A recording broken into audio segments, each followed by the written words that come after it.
paz, irmãos.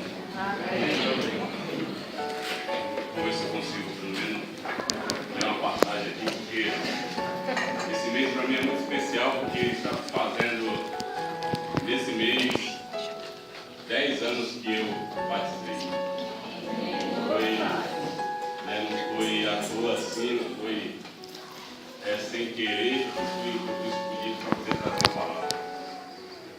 E para mim foi uma luta tremenda, e meu pastor sabe, ele pode me ajudar muito, como foi marcante para mim aquele dia.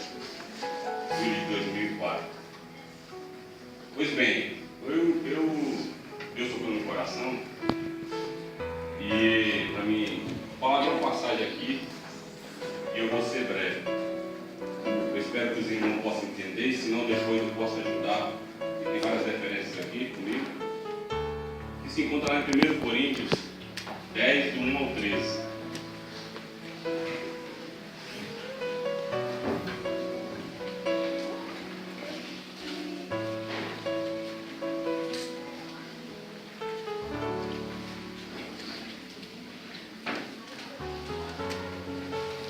A Bíblia, ela, principalmente o Novo Testamento, ele tem muito exemplo do Antigo Testamento. E Paulo foi muito feliz em fazer uma comparação do que é o viver o batismo em relação ao povo que esqueceu de olhar todo o prodígio que Deus tinha feito na vida deles. E aí, esse 10 de 1 a 13 foi justamente ele alertando a igreja de Corinto que tinha deturpado toda o que era uma vivência liberta, uma vivência sem moralidade. E se você olhar no 1 Coríntios 5:1, você vai ver até casos de incesto em relação a um povo que tinha sido batizado.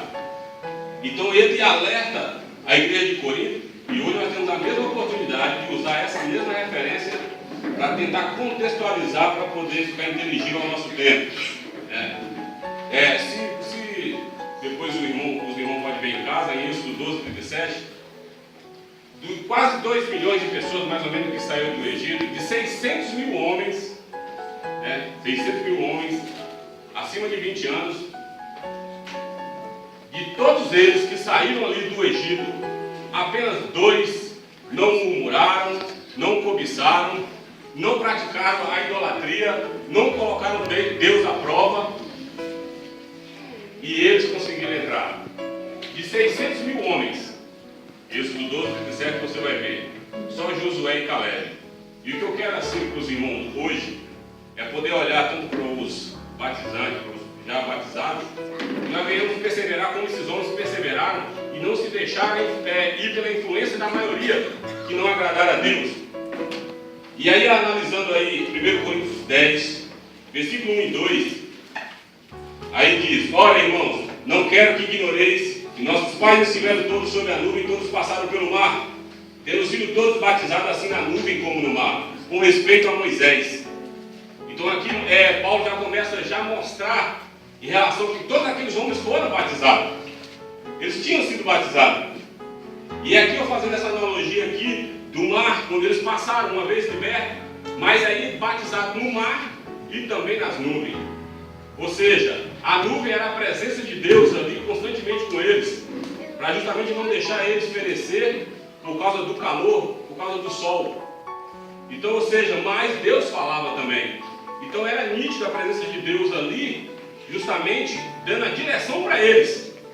E aí, analisando isso, na minha ainda fragilidade ainda, eu pude olhar assim, mas 2 tipos de batismo, mas olhando um batismo único, libertos, passado pelo mar, nova criatura. Mas outro batismo na nuvem, presença de Deus diária, igreja, fazer parte de uma liderança. Nós temos que fazer parte de uma igreja, nós temos que fazer parte de uma liderança, e nós temos que ter o conhecimento da palavra.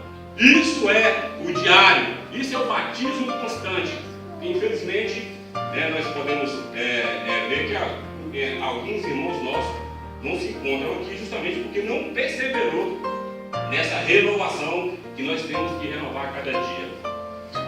Versículo 3 e 4 diz aí, todos eles comeram de um só manjar espiritual e beberam da mesma fonte espiritual, porque bebiam de uma pedra espiritual que o seguia, e a pedra era Cristo. E aqui analisando, bebiam de uma fonte espiritual, comiam um manjar espiritual.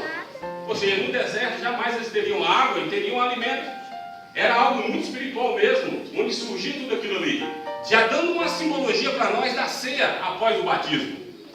Tanto do manjar, o pão, o corpo de Cristo, tanto o beber, o sangue, a vida de Cristo em prol de nós. Para que nós possamos viver isso, né? Ter uma vida exemplar na nossa vida física e no sentido espiritual, que começa através do Espírito mesmo. Então, ou seja, o versículo 5 diz aí, ó: entretanto, Deus não se agradou da maioria deles, razão porque ficaram prostrados no deserto. Então, ou seja, Deus não se agradou da maioria deles, porque ainda tinha ali um Josué e Caleb que Deus se agradou, sem contar Moisés, que era o guia, né? Deus tem se agradado da nossa maioria, ou dizendo particularmente, Deus tem se agradado de tudo que a gente está fazendo, da maioria das coisas que nós estamos fazendo, como pai, como filho, como mãe, como líder, como liderado, como aluno, como funcionário, por aí vai. Deus tem se agradado. Deus não quer ninguém prostrado no deserto da vida, mas quer que nós venhamos nos prostrarmos a Ele. Essa é a diferença. Nós prostrarmos a Ele. Então não é o desejo de Deus. E aí começa no versículo 6. Aí, ó: ora, estas coisas se tornaram exemplo para nós, a fim de que não cobicemos as coisas más como eles cobiçaram. Eles cobiçaram as coisas más. Se nós olharmos no número 11, versículo 4, eles desejaram ali comer carne, desejaram a vida do Egito, desejaram a escravidão. Será que tem acontecido isso com alguns? Muitos ainda andam ansiosos pelas mesmas coisas quando tinha a vida de escravo. Que isso não seja para vocês, que não seja para o nosso irmão incapacitado, né?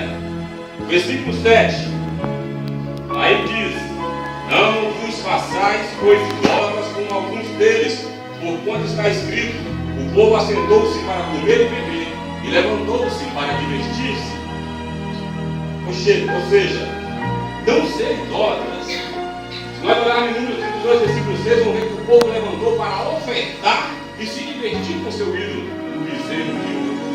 E aquilo que nós escolhemos para o nosso ídolo, nós vamos ter muito mais prazer em ofertar. E muitas vezes essa é a dificuldade para alguns ainda que não têm a igreja, Cristo, como verdadeiro ídolo dele.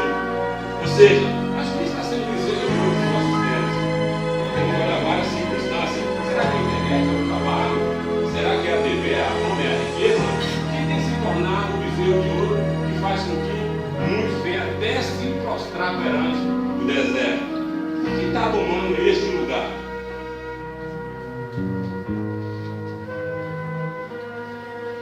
O versículo 8 nos diz aí, ó: e não pratiquemos imoralidade como alguns deles fizeram, e caiu num só dia 23.000. Imoralidade. Aquele povo de Israel tinha se levados com as moabitas, inimigos do povo de Deus. Inimigos do povo de Deus. Então eles se constituíram fisicamente como espiritualmente, adorando Deus, os deuses que esse povo adorava. E aí eu faço essa analogia no nosso contexto. Nosso relacionamento, muitas vezes, de uma forma errada, de gente que já batizou uma pessoa errada, num momento errado. Será que não tem nada parecido? O versículo 9 nos diz: não ponhamos o Senhor à prova como alguns deles já fizeram e pereceram pelas mordeduras da serpente. Não pôs o Senhor à prova. Falaram contra Deus e contra Moisés e reclamaram da comida. Muitos reclamam da igreja, da liderança, reclamam até da própria palavra, da Bíblia. Tudo isso para justificar os seus erros. Porque querem continuar no erro. Não querem ser provados por Deus, querem provar Deus, querem fazer de Deus servo deles. E esse não vem a ser a nossa conduta. Versículo 10 aí, ó: nenhum deles com algum dedo murmuraram e foram destruídos pelo exterminador. Então, se eles fizeram ainda algo muito mais grave do que pôr o Senhor à prova, reclamaram de toda a desgraça que havia acontecido na peregrinação. Era culpa justamente de Moisés, da liderança. E eles quiseram justamente justificar o erro de tudo aquilo que tinha acontecido. E aí nós analisando assim, eu vendo Será que isso não acontece no nosso tempo? Muitos esqueceram que foram batizados e libertos e se desviaram e culpam Deus, e culpam a igreja, e culpam todos e nunca são culpáveis.